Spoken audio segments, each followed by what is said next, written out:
Well, hello again. We're going to talk a little bit about family readiness now, a very important issue. And I want to start off just by talking about the family readiness groups, the FRGs.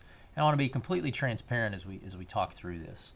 FRGs are a command program designed to really keep information flow to families from the command so they maintain the readiness needed in case of any emergencies or typically of like a deployment or things like that.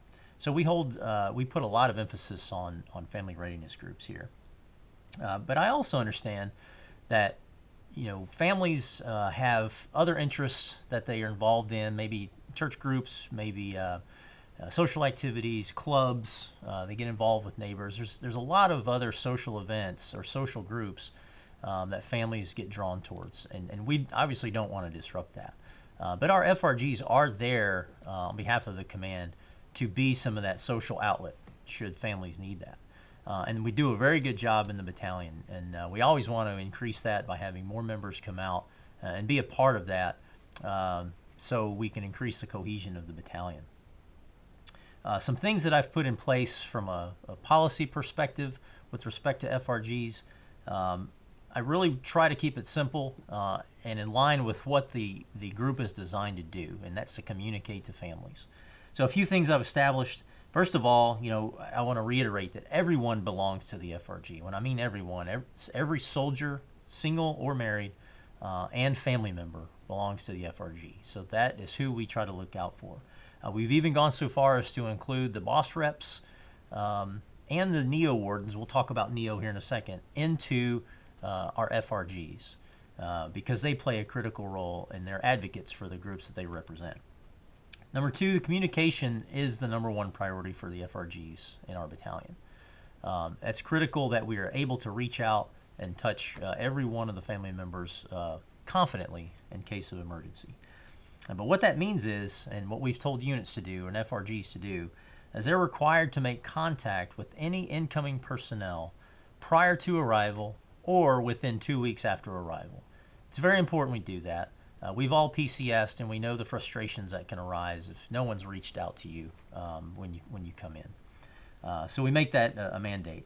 The second one is we require FRGs to make quarterly contact, positive contact, with every member.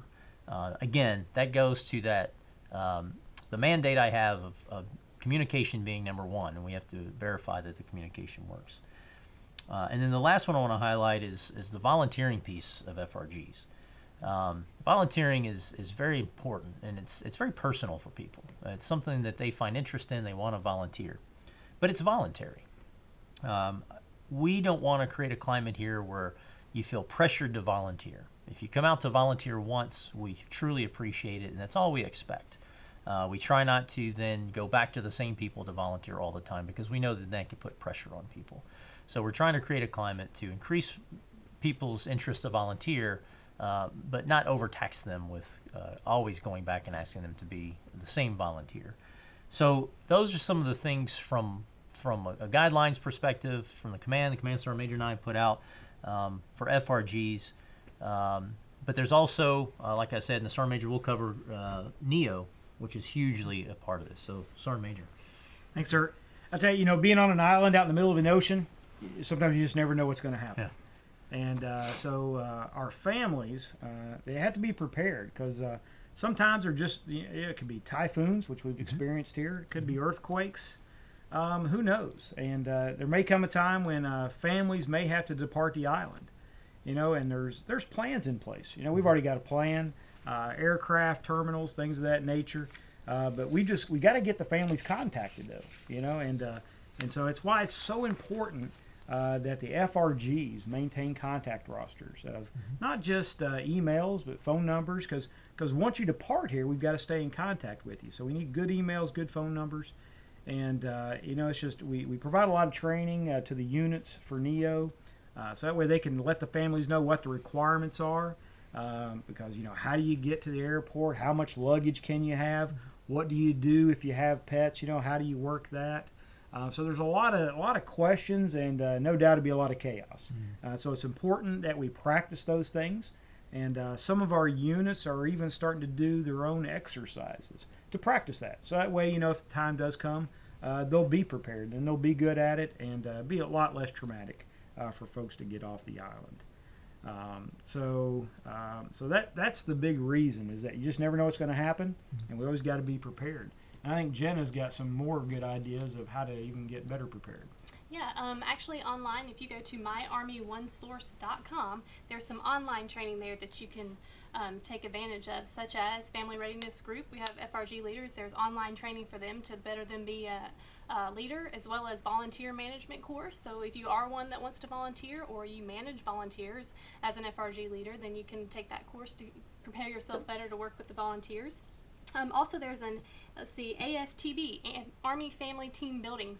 Levels 1 through 3 is also offered on there in Spanish and in English. So there's financial readiness courses. There's all kinds of things right there at your fingertip that you don't need to take time away from your kids and go to a course and class in person. You can click online and go through the slides and get that family readiness there as well. Exactly. And I know there was a question out there about the NEO and how many pets you can bring, but the guidelines are always changing. So we encourage you to get with your NEO warden to get the exact facts of how many you can take and what is required for that pet, because they are a part of the family, and you need to make sure that you're ready for that as well. So I would ask you, get with the NEO warden for each unit, and you should get the answer you need. But those are some of the family readiness topics. Again, if you have any questions, each unit has an FRG leader who you can contact to get more information about online training, or about NEO, or about just the general FRG policy, and you should get everything you need. So thanks once again for joining us.